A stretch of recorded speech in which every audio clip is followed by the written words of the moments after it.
Thanks for being patient with the technology, everybody. So thank you very much, everybody, for coming to a special lecture for the International Hempology 101 Society and the University of Victoria Student Society Hempology 101 Club. We've come an extra half hour early than we normally do today because we have Marc Emery here from Vancouver, and I'll bring him up here in half a second. Just a couple of quick things about the lecture series and such. There's only 2 more this year.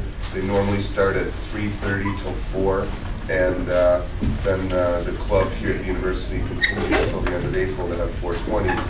But the lectures are recorded and posted later on the internet, and usually they're live online, and hopefully this one will be soon too.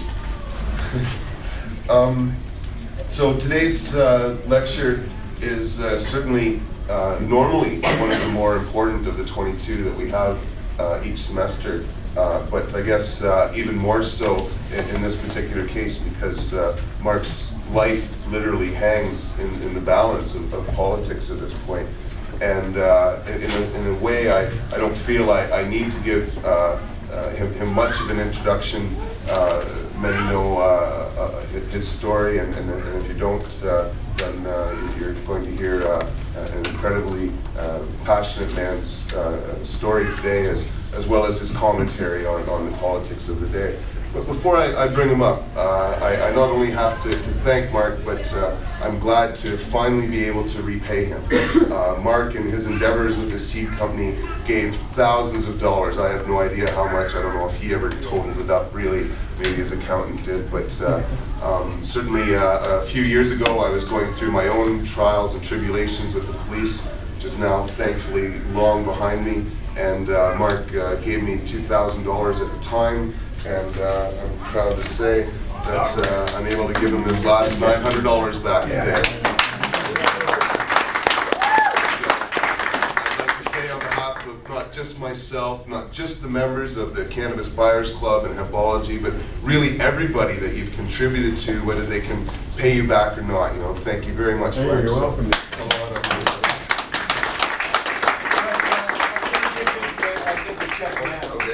you very much. And so I guess that serves as a great introduction, because that's what we did give away, about $4.1 million from 1995 to 2005. And I never really did keep track of it. A lot of it's people like Ted reminding me, hey, you gave me money, I'm going to give you some money back. And that's how I got reminded of the things we did. But see, that was the whole genius of this kind of revolution that I had in mind back in 1990, he says, pocketing that check. And in 1990, I had been involved in civil disobedience for about 10 years, ever since reading Ayn Rand in my backyard in 1979. I was going to go smash the state and change the world and get people out of jail. And it's been a very interesting time for the 29 years since, and good success. And so what I did in 1990, though, is I started a political party 10 years earlier. And it's very frustrating asking people for $10, give us $10, please, please. We need money to carry on our crusades, right? And just begging for $10. It was crazy because I had been in business since 1975, and I thought we should have a business model, a capitalist business model for a revolution all about weed. I said, what I wanted to do was train everybody to become good business people, good capitalists, produce products that people in our culture wanted. I knew there were millions of us out there. And in 1990, when I started, all books, magazines, pipes, and bongs about pot were illegal. Now, by the way, pipes and bongs are still illegal. But what happened is they stopped. They used to seize warehouses when Grow Your Own Stone was republished in 1985. They raided a warehouse and the RCMP took all 5,000 copies. Parliament had passed a law that said you couldn't have any bongs or pipes or literature or books or anything about pot. And if you did, it was a $200,000 fine and or 6 months in jail. Now, I was a bookseller at the time, and I couldn't figure out why I couldn't find The Emperor Wears No Clothes, which is the book that got me involved in this movement in 1989. I had a college radio show, Radio Free Speech Revolution through rock and rap in 1989. And I heard this thing by a guy named Jello Biafra, who was a member of the Dead Kennedys, one of my favorite bands ever.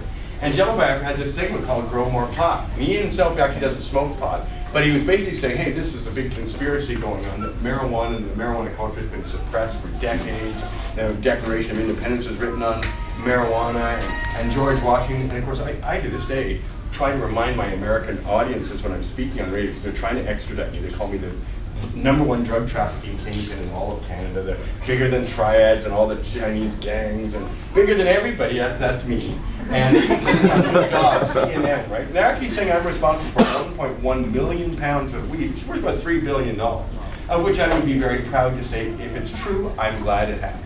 Right, because $3 billion to my culture, nobody in their life can say I brought $3 billion worth of wealth to my people. Like, I don't even know if the guy who founded Israel, other places, can say I brought $3 billion with your ranking. That's a pretty heavy thing to be able to say. I brought $3 billion worth of wealth to people. Well, I can die happy now. But anyway, so in 1989, though, none of this is going on in Canada. Jello Biafra's come to my town, and I put on this concert with him.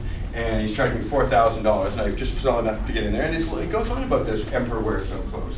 So I actually try and find it. It's illegal. It's banned in Canada. You can't get it, right? And I'm thinking, wow, that's freaky that I run a bookshop, have for 15 years, and I'm only finding that now the books about marijuana are banned, and you can't get them. You can't get High Times anywhere on newsstands from 1985 to 1995. It was actually unavailable in Canada.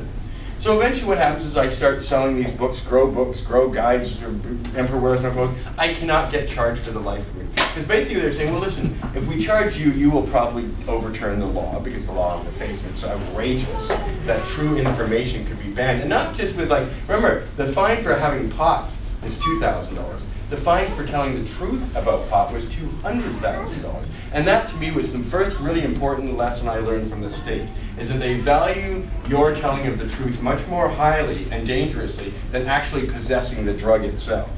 Telling the truth about marijuana was 100 times more, or rather 50 times more liable to get you a larger fine than actually possessing marijuana. So it wasn't the drug itself, it wasn't marijuana itself that they really didn't want you to get near. It was the truth about marijuana they didn't want you to get near. Because then that unravels that whole thing, the government's always lying to you, and the government by necessity has to lie to you, and the government's all just an instrument of control, designed to control people, and then if you get freedom, the government loses control.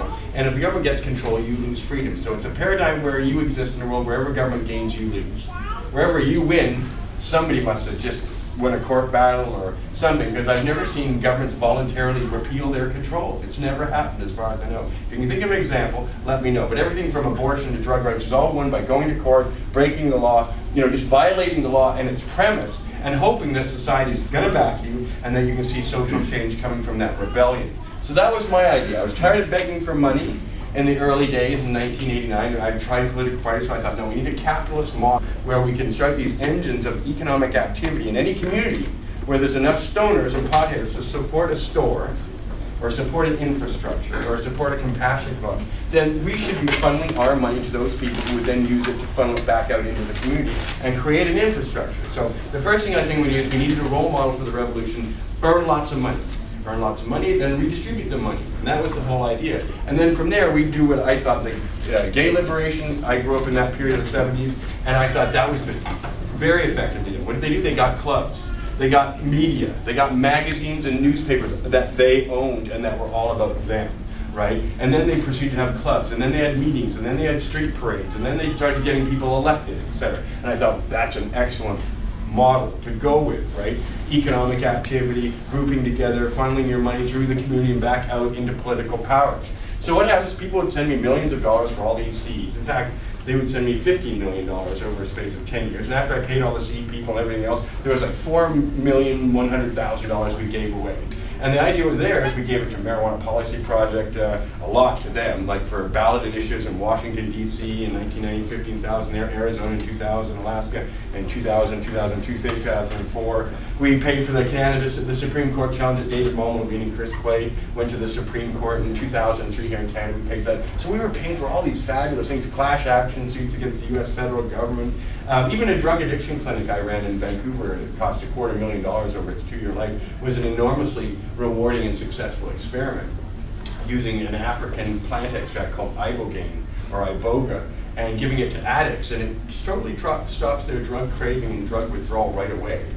And by the way, if you ever have any questions about any of these things I'm talking about, I'll be glad to answer them afterwards, later, or in a question period here. So if you get curious, let me know, because I administered ibogaine to all 65 of those addicts over a 2-year period. It was a very fascinating way of treating drug addiction that should be really explored a lot, because it was very, very successful in stopping people's cravings and drug withdrawals right away. But back to 1989, so I got frustrated, I want to start this revolution.